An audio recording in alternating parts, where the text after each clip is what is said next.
April 14, 1970, rookie astronauts Fred Hayes and Jack Swigert and Commander Jim Lovell, a veteran of 3 NASA missions, are 2 days into the 3rd moon landing attempt on Apollo 13.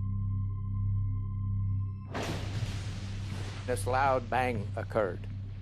I could hear and saw some warping of the metal in the tunnel.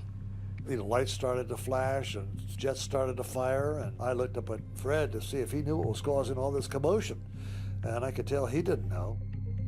Warning lights indicate something is wrong with the electrical system. Then more lights.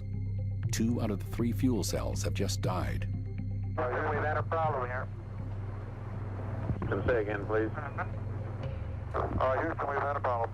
See, and it looks to me, looking out the hatch, that we are venting something. We are venting something out into space. What the astronauts saw was frozen oxygen spilling out of their own air supply. At that moment, everybody recognized that this was survival, and we started moving in an entirely different fashion. Mission Control has been handed the job of their lives. Without inventive solutions, the crew will perish.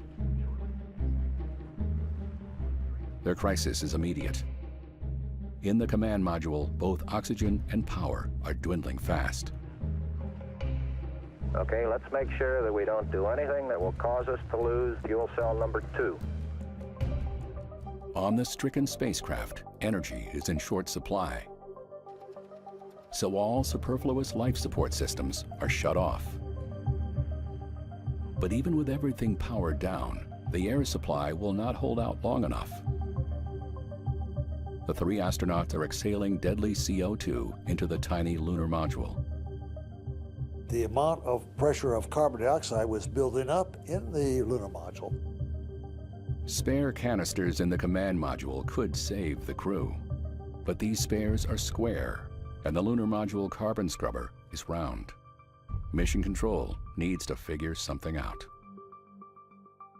So engineering comes up with the idea to fabricate an adapter to fit the square scrubber into the round hole, test it in the laboratories, and voice the instructions up to the crew.